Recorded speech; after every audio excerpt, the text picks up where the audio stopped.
Hvala prije svega na gostoprimstvu koje ste nam pokazali u prethodnim danima. Nekako iz cijele ove priče može se zaključiti da je Jeboton jedna jako kreativna organizacija, jako kreativna zajednica i da radite stvari, rekao bi se ovako, grassroots. Podsjeti nas, molim te, kako je nastao Jeboton i koja je zapravo vaša neka, da kažem, primarna misija i uloga u razvoju zagrebačke rock scene? Pa, mislim, mi smo to, kao ajmo reći, nekako službeno oformili 2011. godine kad smo radili prve fešte. Znači, to mi zovemo Jeboton fešta, to je bio event gdje se skupi svi bendovi iz kolektiva i zajedno odsviraju koncert. Mi smo imali potrebu napraviti tu skupinu bendova zato što nismo imali baš puno prilike negdje drugdje nastupati, a vidjeli smo neki potencijal u tome da bendovi različitih žanrova mogu bez problema svirati jedni s drugima i da ne znamo zašto bi tu bio ikakav upitnik oko toga, a uvijek se sve guralo u neke ladice i uvijek je bilo tu metal večer, tu rock, punk, mi smo ajmo mi Jeboton kolektiv, nas 6 bendova, svi će svirati šta god sviraju, nije bitno i nek svi dovedu svoju publiku, svoje prijatelje, prijateljice i da vidimo šta će tu ispasti. Ta neka prva fešta 2011. tu je bilo na neki besplatan upad smo mi klinci uspjeli nekih 400-tinjak ljudi dovesti u Bugalu, što je bila ogromna stvar za te za takvu neku situaciju i te neke mlade bendove koje realno su no name kompletni u tom trenutku. I ispala je super fora jer onda smo počeli svirati skupa na ulici, obrađivati pjesme od svojih bendova u basking verziji, to je Jeboton Ensemble danas. I počeli su se bendovi raspadat, pa ekipa iz jednog benda ulazi u drugi. I tako smo samo tih 30-40 ljudi, sve ljudi bi dolazili, odlazili, ali uvijek je neki kor ostao isti. I danas taj kolektiv je i label i broji sve više bendova i neki su prestali svirati odavno, ali i dalje su tu, taj neki duh je i dalje tu s nama i te pjesme i dalje njihove postoje u nekim drugim formatima i tako. Baš je ispala jedna zanimljiva priča koja nas je obilježila ko ljude i siguran sam da je dala neki mali doprinos i našoj nekoj lokalnoj i državnoj, možda i regionalnoj sceni do sad. Pa ćemo vidjeti šta će to biti dalje. Naravno, mislim, nekako ohrabrujuće je stvarno vidjeti da momci koji su i djevojke koji su mladi, da počinju da se bave muzikom, da imaju nekako, ajde kažem, sa kim da podijele tu svoju misiju i viziju prije svega, a onda neki način da stvaraju zajedno. Napravit ću samo jednu kratku paralelu. Jedna slična stvar za koju sam čuo da se dešava u Crnoj Gori radi se u principu na Crnogorskom primorju i rezultat je na neki način udruživanja ukrajinskih i ruskih emigranata koji rade sličnu stvar gdje bukvalno ljudi iz 10 različitih bendova sviraju zajedno i tako prave neke nove bendove. Sve te kolaboracije donose nešto novo. Mi u Podgorici manjka nam, da kažem, takva vrsta saradnje. Nije da nemamo ljude koji sviraju više bendova i tako to, u principu ljudi su nekako upućeni jedni na druge, ali nemamo baš takav način, da kažem, funkcionisanja. Šta je to što je održalo kolektiv u životu sve ove godine? Jeboton, kad pričamo konkretno o njemu. Budući da ste vi više funkcionišete kao neka neformalna zajednica, nego li kao, da kažem, striktna neka grupa gdje se ili me ti ispravi slobodno ukoliko je drugačije? Ne, to je točno. Mislim, to je, ja bih rekao da je neka suluda upornost. Na momente pojedinaca, nekad svih skupa. Mislim, to su ljudi koji su se svi sprijateljili jako dobro, 100 puta i posvađali, i voljeli, i mirili, i ljubili. I to je kroz ovih skoro 15 godina što to postoji, je jednostavno mislim, to su već jako bliski odnosi i u smislu znamo se, znaš, a to isto kad upoznaješ ljude onako oko sebe, isto nekad skužiš, znaš, kao bilo je momenata di stvarno je sve pucalo po šavovima, di nekoliko godina smo baš bili nikakvi, i tu je jedno vrijeme baš jedino Porto Morto bio neki bend koji ima, ko da se vidi da postoji baš neka jaka ambicija i želja da se nešto napravi u glazbeno, ajmo reći, profesionalno. Ali onda s vremenom se opet nekako, ko da smo malo zagrebli neko dno, ono, letargije i svega, ko kolektiv i opet se vratili nazad. I sad je onak to najbolje u stvari nek što je bilo ikad. Tako da, mislim da ono, uvijek sve, ja mislim da je uvijek neki recept za te stvari da se ne, ono, ako se ne raspadneš, onda bude nešto bilo, sad tako, šta god, ono, znači to je onako, ne bi nikad onak išao sipat neke savjete i mudrosti sad nekim klincima što sviraju nešto, ali znam, ono, to sam čuo isto ja od nekog jednom, kao onak jedna jedina stvar kad ti mogu reći, ako fakat volite to raditi, nemojte samo prestati onda, kao, mislim, naravno, ako ne valja, ako nije dobro, ako se ne osjećate dobro u tom, mislim, normalno, ja sam siguran da je meni jebotom ko kolektiv donio i najljepših stvari u životu i damage-a, ono, kroz život, ali to je odrastanje na kraju dana, tako mislim, samo sam ga prošao s tim ljudima, mislim, mogu sam ga sam i u nekom drugom kontekstu proživjeti, tako da, tako je. Prezahvalan sam na tome i nije bilo jednostavno to održati. To je ipak puno ljudi i dinamika je jako čudna i, znaš, ono, uvijek neko više vuče i grize, netko će uvijek biti ko će reći, ne znam, će i propitkivati svaki potez, pa onda morate, znaš, uvijek se treba tu puno bla bla bla, ali na kraju uspiju neke stvari. Ne, ono, siguran sam da smo se 100 puta zaštopali i možda ne napravili nešto što smo mogli, htjeli, trebali, ali isto tako se puno tog i desilo što se nikad ne bi desilo da je neko to išao sam raditi od nas. Tako je. Upravo ti momenti nekako koje dilite kroz vaše odrastanje, ali neki način i stvaranje tog zajedničkog, pogotovo ti momenti koji vas obilježe nešto što ne uspije, gdje ti daš dosta sebe nekako emocionalno, ne samo ti kao Antun, već svi članovi u principu kolektiva s kojima smo ovih dana nekako i popričali, pa smo vidjeli u principu koji su to njihovi neki, jer kažem, slični neki utisci koje ti diliš. Čim podiliš sa drugim ljudima tu sličnu neku emociju, bilo da je ona pozitivna ili negativna, nekako se više i vežeš jedno za druge. Moje pitanje sledeće bi bilo koliko recimo Jeboton kao kolektiv daje prostor nekim novim licima da se pridruže. Pretpostavljam da ima par u principu kako je i bila priča ovih dana manje više, da ste vas nekoliko vukli, kako pristupate nekim novim članovima, kako oni mogu zapravo postati dio Jebotona? Mi smo, kad smo pokrenuli to, vrlo brzo počeli dobivati upite, ono, kako se pridruži našem kolektivu i to sve. I mi smo onako 10 godina praktički gotovo sve držali van našeg kruga i to čak nije bilo na principu kao mi smo zatvorena zajednica i sekta i ne može nam se niko približiti i pridružiti, nego je bilo kao, mislim, mi smo tu samo zato što se družimo jedni s drugima. Ono, ako se ti družiš s nama, vrlo vjerojatno će i tvoja mjuza onda završiti među našom mjuzom. Uvijek je to bilo prva stvar. Kao, i onda smo onak tek prije koju godinu počeli otvarati malo to, jer nam nije imalo smisla, kao ono, nekako, to nije bila izdavačka kuća, to nije bilo ništa formalno, to je bio jedan kolektiv prijatelja koji rade mjuzu. I onda onako, i već su ti prijatelji jedva radili ono što su htjeli, a kamoli da sad još dovedemo tu 10 nekih ljudi koje niko ne zna ili ih netko zna marginalno, ono, onda se tek će biti zbunjola i ne znamo šta s tim. Ali sad u zadnje vrijeme, evo, ono, imamo najmlađi bend koji imamo u kolektivu se zove Teret.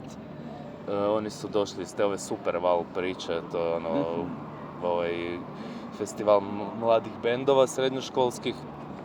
Mislim, tu su nekako krenuli, pa nakon što su završili sa tom nekom spikom su tražili gdje dalje i Jeboton je bio tu i da, neko svoje utočište, da. Pa da, i kao ono, mislim, znaš, mi možemo isto napraviti toliko koliko možemo. Mi sad formalno kao jesmo label i možemo pokriti tu nekad neki PR, napravimo tu i tamo neki event, ali nije da je to sad nešto da mi nešto onak preludo oko toga grizamo, nego uvijek je to ako ti želiš to raditi, onda cimaj se sami koliko, ako si već uhvatio vjetar, mi možemo puhnuti još malo, ali to nemamo ništa puno više, jer to je nekako, ne znam, uvijek je bila ta neka opuštena priča, i više nama svima fora i lijepo.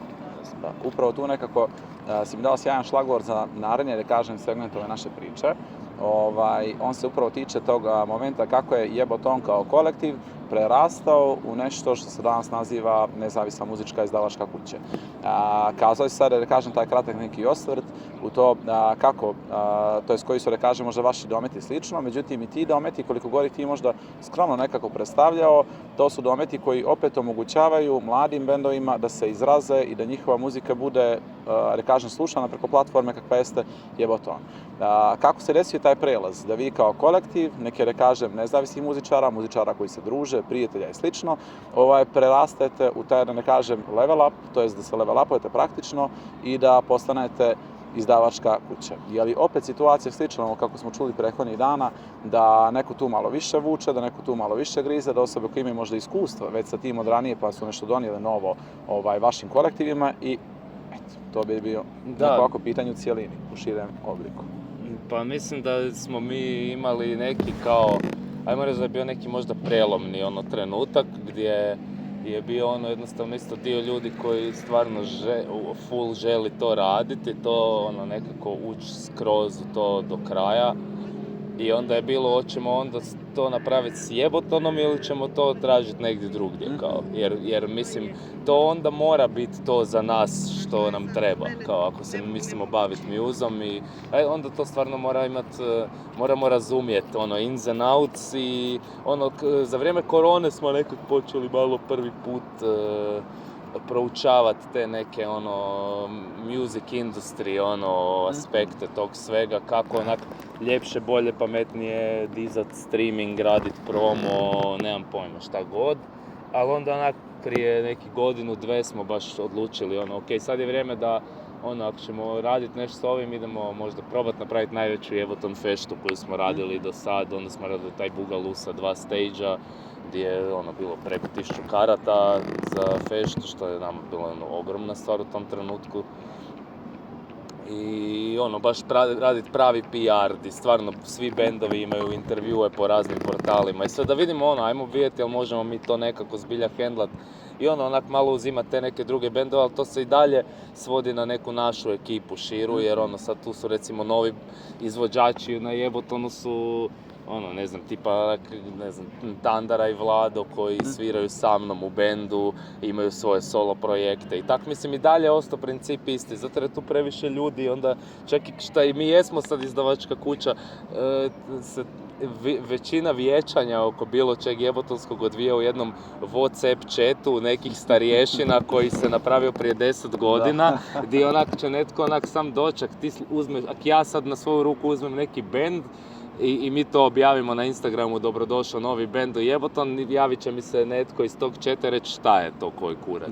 Kao, znaš, i onda sad ja moram, mislim, uvijek je ta procedura i jednostavno nikad nećemo, to je naša dječja bolest, ja mislim, koja će nas pratiti za uvijek i to je to.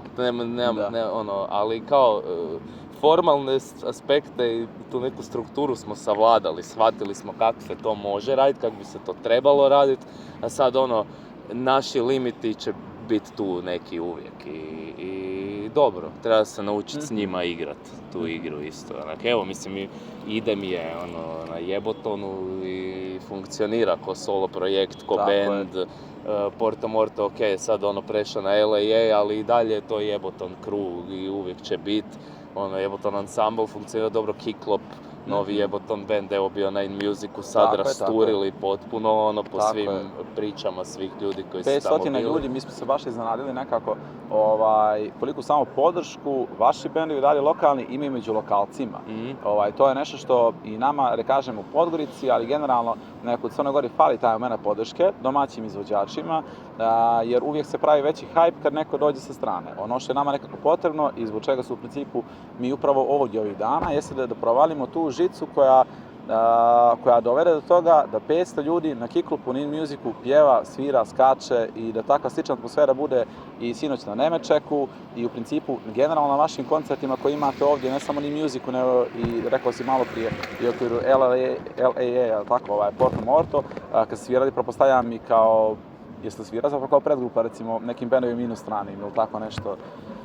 Da. Pa evo, ja sam sad Da. baš neki dan sa Idem bio u Ljubljani prije Leg Vegona, kaj mi je meni tinejdžerski, Tako je. jedan od najdražih bendova, uletim uvijek tako, ali dobro, to nije sad baš možda za primjer ovoga, jer vjerojatno misliš Da. više lokalno. Tako Ali je, tako je. dešavalo se, da, ali kao čak nije, možda onak ne bi ni gledao u smislu da li smo bili predgrupa ili nešto, nego kao to što ti pričaš, to nije bilo tak nekad.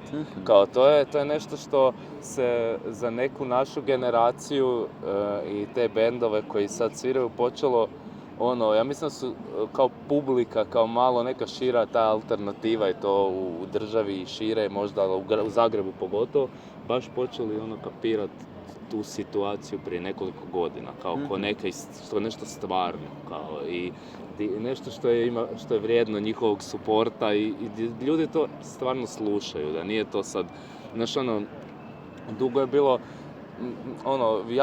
jako je duga bila ta premoć bendova koji su nastali, u 90-ima i ranije, znaš, i da su i dalje na sceni oni kao aktualna mjuza, kao sad mogu ih nabrajati i uopće mi nije bitno jer kao nisu to niti loši bendovi, to je sve super, samo kao to se ne smije dešavati, to je baš po meni je to stvarno jedan baš kulturno rupetina, kao ako imaš 20 godina ničega praktički, i ne fermanja uopće što se dešava.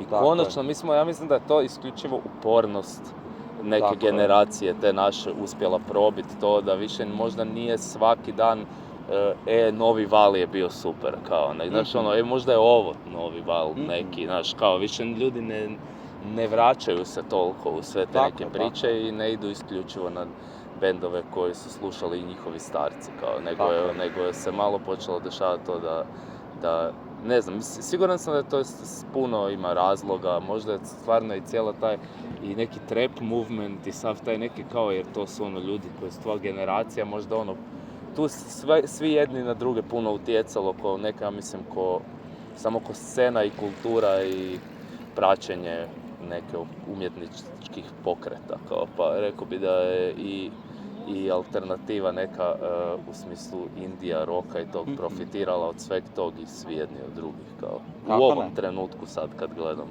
Kako ne? Nekako misija u principu i ove naše priče Galama Art jeste upravo da pružimo nekako prostor nepoznatim izvođačima, jer tebe nekako danas upravo ima taj moment da kažem, upravo kako si ti sam malo čas rekao, nekog legacija koji je jako poštovan po pitanju tih bendova i to je manje više jedan isti krug bendova u regionu na svakom festivalu, istih 5 do 10 bendova se zove vuku te festivale. Ono što se sada dešava jeste to da prosto je prirodno da dođe neki novi talas, neki novi ljudi, neke nove generacije. U Podgorici primjer radi Rockstrikcija, nekako daje lijepo šansu mlađim izvođačima, to je ne nominalno mlađim, ali novim svakako.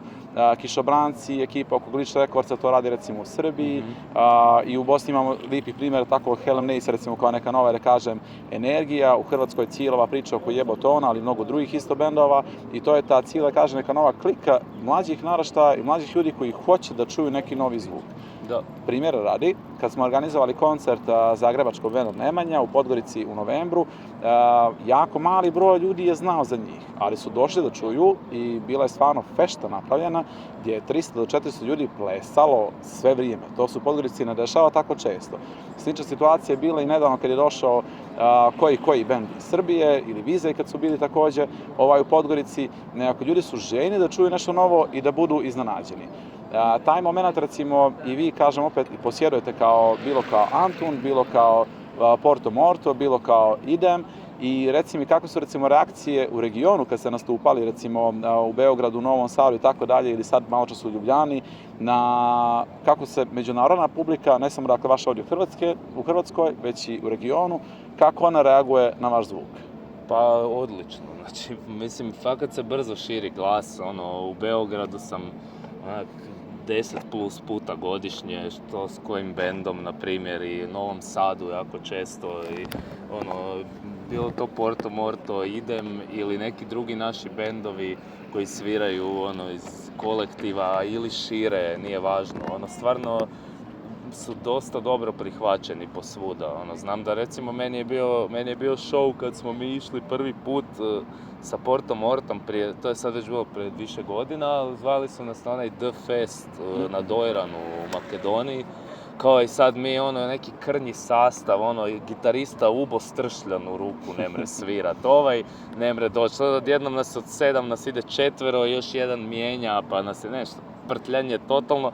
Gledamo šta ćemo, onak ćemo doći tamo svirati u 3 popodne pred nikim, znaš, kao nije bitno. Da. Mi dolazimo tamo 300 klinaca stoji pred stageom, svi znaju svaku pjesmu s albuma Portofon, mi misli jebote pa gdje je Makedonija, 1000 km, znaš, zašto bi iko znao neku našu pjesmu. I to je prvi put gdje sam dobio taj osjećaj, Isuse, ovo netko prati, ne samo naše društvo šire u Zagrebu i tu okolo šta prijatelji naši u Beogradu pričaju o svojim prijateljima ili nešto, nego ovo je kao već ima nekog smisla. I tako da, a zadnjih godina nam je to već postalo normala, pa to odemo svirat negdje, to su uvijek... Eto ga, da. Ja sam najveća obožavateljica. Pa dođete slobodno da pričamo, domaći smo. Ja sam se proglasila najveća. Pa to je prekrasno. Svaka čast, Puno hvala. Vi svirate sljedeće? Jao, ne znam, ovaj tren u Kragujevcu. Možda ja znam. Provjeriti je li najveća obožavateljica. Javite na slobodnu povratku. Predobro, da. Da.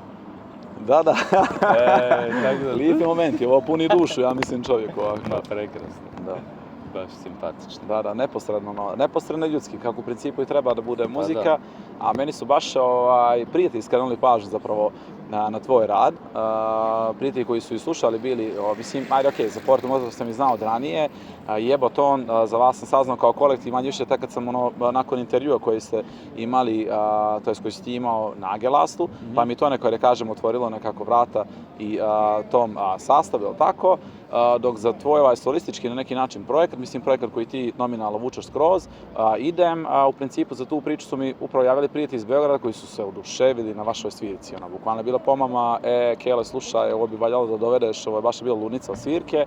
I onda sam tako gledao storije ljudi koji su bili na 2 svirke za redno, čini mi se, i da je bilo baš onako krcato i super dobra energija. Kad smo kod te super dobre energije, koja je to recimo energija potrebna iz vašeg Sarajeva ugla, mislim već 15 godina funkcioniše Jeboton, dešavaju se razne stvari, na različite načine imate, evoluciju tog vaše kolektiva i muzike same po sebi. Koja je to energija potrebna i koji bi to bili možda savjeti za nas u Crnoj Gori, kako početi s ovakvom pričom? Čisto prije nego ti opet dam riječ, jel tako?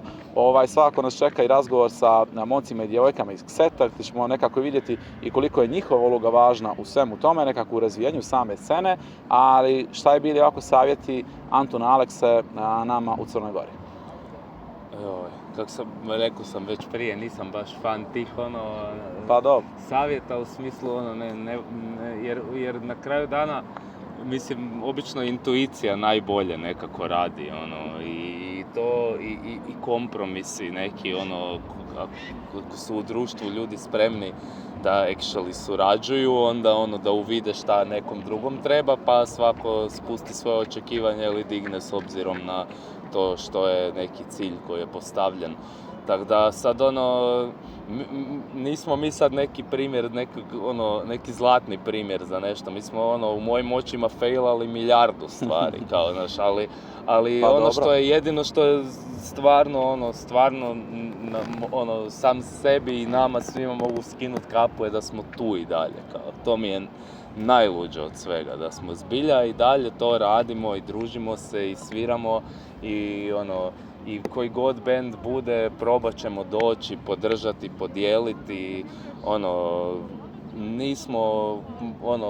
ima još 100 stvari koje nismo shvatili kako najbolje raditi, ali nekako, entuzijazam postoji i želimo se time baviti, nekima će to biti side hustle uvijek, nekima će to biti main hustle, uopće nije važno, ali jednostavno, onako, neke osnovne stvari postavljanje nekog vizualnog identiteta, dosljednost u tako nečemu i ne znam, dosljednost u izražavanju i Iskrenost u samoj ideji u principu, pa da, i bit nekako probat ne gazit si sa svima drugima međusobno po prstima, nego surađivat najbolje što možeš. Mislim, ja sam siguran da smo i mi kroz ovih 15 godina imali momenata gdje smo na super glasu, lošem glasu, kod onih, nemoguće je, to je jednostavno tako, jer nas je tu puno i malo istovremeno, to je kao neko sve, jako stalno se nešto dešava, u stvari je to sve i neko selo i tu je jednostavno kao ima puno nekih stvari koje su u stvari nekako jeboto nalikuje na razne te neke formacije, bile to službenije ili manje službene, kao ili sami band ili neki label, i nekako mislim da svi trebaju samo međusobno poštivati i trudit se raditi trudit se raditi to što ti želiš vidjeti u budućnosti, kao da li ti želiš ili čut ili ti želiš čut nešto što nema ovdje kod tebe, kao zašto niko u Podgorici ne svira mjuzu koju ja slušam, pa ti ju sviraj, čovječe, ako si iskren u tom naumu, barem tvojih troje prijatelja koji vole isto tu mjuzu će reći svojih troje i to u jednom trenutku ćeš imati 50 ljudi na koncertu, drugi 100 i ako to išta vrijedi, pitaj Boga, mislim, nemam pojma. Tako je. Da, nekako mislim samo ustrajnost i iskrenost su neke floskule, ali realno najveća istina, šta drugo ima. Nemaš baš puno ništa osim toga, jel? Da. Nama recimo konkretno, kad je Podgorica u pitanju, postojalo je neko zatišje nekih 10 godina. Sigurno da je trajalo ako ne i malo jače, kad nismo imali neku, da kažem, izraženu kreativnu snagu kad je u pitanju muzika, makar nema instrumentalno klasično, ako smislu kako zamišljamo bendovi i tako dalje. Sad se dešava neki novi pomak. Imamo nekoliko mladih bendova koji su dosta interesantni, od grunge zvuka preko rock'n'rolla klasičnog do nekih eksperimentalnih momenata. Hip-hop scena je dosta jaka također i postoji, da kažeš, neka dobra energija, samo je bitno da nekako svi kao činioci tog ekosistema sudjelujemo jedni sa drugima i da tu priču nekako iznesemo na pravi način. Interesuje me kakva je saradnja Jebotona sa drugim možda kolektivima, sa drugim organizacijama, sa venjuima poput Močvare, primjer radi i slično. Kako sarađujete, da li je to neke, da kažem, podstrek za sve vas nekako ovdje, koliko recimo In Music kao festival koji opet dovodi jako kvalitetna imena iz inostranstva, znači Jebotoni i drugim mladim bendovima ovdje u Hrvatskoj. Iz tvoje vizure prosto. Da, dosta to široko pitanje, ovako kao... Možemo ga iscijepkati. Da, baš se razmišljam. Pa evo recimo mogu sad početi od kraja, In Music je to je jedini svjetski festival koji mi imamo i onda svirat na takvom događaju ti je ipak, za neke bendove koji su sad u nekom startu, a imaju neki obećavajući moment, je to baš osjetiti veliki stage, doći na tako neko mjesto, biti okružen sa ljudima koje, ne znam, bendovima koje slušaš, kao uopće biti na istom mjestu u isto vrijeme je luda stvar, to je fakat lijepo. I sad da li sad to nešto puno doprinosi možda nekom bendu ovako koji je već radi neku publiku ili nešto ko na primjer Kiklop u Nemećaku što su bili tu, to je koncert. Mislim, neko će te sigurno novi čut ko na bilo kojem festivalu, sad to da će se desiti neko čudo oko tog neće, ali dobit ćeš neki možda promo koji možda inače ne bi i odsvirat ćeš svirku pred ljudima koji te možda inače ne bi čuli. Tako da i mislim i uvjeti obično za samu svirku budu stvarno taj tehnički dio bude dosta dobar, tako da ja sam tamo odsvirao neke baš super koncerte sa bendovima svojim koji su mi ostali jako dragom sjećanju. Tako da svakako postoji nešto tu kod In Musica za scenu. Osim In Musica, recimo, da li postoji još neki kao, nebitno sada to kolektiv, da li je to nešto drugo što... Znači suradnje neke naše sa svim tim drugim, mislim mi radimo koncerte u svim tim venjuima, set koji je trenutno zatvoren, ali to nam je uvijek bio neka baza, i idealno i po veličini i po onako nekako tamo smo bili doma. Ali tu je sve od recimo manjeg melina na Tkalčićevoj do tako vintage i močvare, pa sve do Bugalua i tvornice, sve smo radili tu s raznim bendovima, razne evente. I već znamo sve te ljude i znamo kako s njima i šta kako, tako da to su uvijek suradnje koje se dočekaju pozitivno i svima je jasno da će to biti nešto fora. Ima drugih ekipa koje rade super stvari. Ja recimo, mislim da idem baš dobar primjer tog nekako di moja muza je co-release između labelova Mudri Brk i Jeboton, što su oba neki nezavisni manji izdavači. A recimo sad odnedavno za taj neki booking i te stvari sam u kombinaciji sa dostavom zvuka. Marko je inače koji vodi dostavu je organizirao Ferragosto Jam, ako si kad čuli to da je bio od većih festivala u Hrvatskoj za hrvatsku alternativnu i regionalnu alternativnu glazbu. A onda i on ima cijeli svoj label gdje isto mi imamo hrpu ljudi s kojima smo si super i na primjer band Mašinko koji on isto bukira, pa onda idem i mi sviramo često skupa negdje i razni neki drugi bendovi s kojima smo si koji su dragi fakat i svi se znamo. I na primjer onda Sanjin iz LAA agencija koji meni radi PR sa svojim Pola sa Savice, to je njegov kao mala PR agencija, zasebna, odvojena od LAA-a. Ali opet je to isto neki dodir s tim jer ja isto sviram u Porto Mortu, a LAA sad radimo radi sa Portom.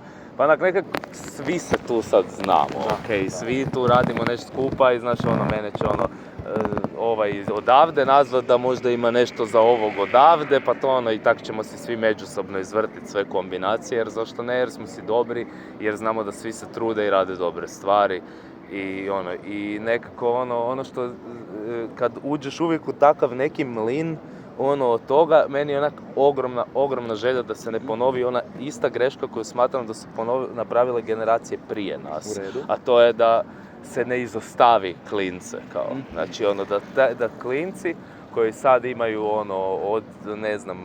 izbacuju prve albume, pjesme i to, da oni ne ostanu sad da to bacaju negdje u eter, misleći u ništa kao, da nemaju feeling ko da ih se ne čuje, jer mislim da je to užasno bitno. Mi smo imali mislim da smo mi bili neka generacija koja je bila dosta onako prigušena ispod svih tih. Nije u tom trenutku baš postojalo nešto ko što je LAA i dostava i to dok smo mi bili klinci. To je taman se desilo sve nešto. Su ljudi s entuzijazmom počeli raditi dobre promocije koncerata i stvari, sve. Taman di smo mi negdje već se jebotonom nešto startali isto i solo.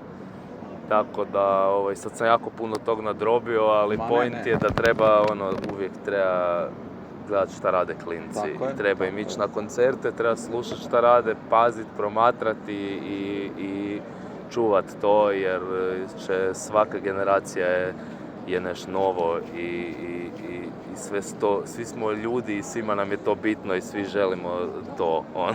Onda baš je bez veze ako netko to ne može u gabaritima kojima bi htio zbog tog jer ga se ne sluša. Da. Upravo je recimo prilika naša da posjetimo Zagreb ovih dana i leži u tome nekako što smo vođeni jednim jako lipim projektom. Projekat taj u globalu se naziva Culture and Creativity for Western Balkans, projekat koji je financiran od strane Europske unije, a koji je, ja kažem, u saradnji se sprovodi i pod patronatom na neki način Britanskog savjeta, Italijanske razvojne agencije i UNESCO. I taj projekat omogućava ne samo nama iz Galama Arta, već mnogim kulturnim stvarocima na neki način, ljudima koji se zanimaju kulturom, bilo da je to performativna umjetnost, zaštita kulturnih nasljeđa i svega ostalog, do nas koji se zanimamo muzikom, da vidimo koje su to lipe ideje u podneblju koje se dešavaju i šta to mi možemo od vas, recimo ovdje u Zagrebu i do nekih drugih ljudi koji su slično neke stvari prošli, da naučimo nešto i da to podijelimo sa drugima. takva neka misija i ovog našeg projekta. I Antune, stvarno ovako za kraj, moram se zahvaliti od srca na gostoprimstvu koje ste nam pokazali prije svega ovih dana, kako ti, tako i stali članovi ekipe. Bilo je ovako dosta zanimljivo, dosta dinamično i uspjeli smo da i pored ove cijele, kažem, halabuke koji je pratio jedan Need Music, da svašta nešto ovdje izverem i da naučimo, a ovaj tvoj glas i ovaj tvoj u principu savjet na kraju krajeva će nam dobro doći da stvari sa neke, da kažem, ne možda nulte tačke, ali sa neke niske tačke podignemo u Podgorici i ja se nadam u regionu. Antone, hvala ti. Hvala tebi. Top. Top je bilo.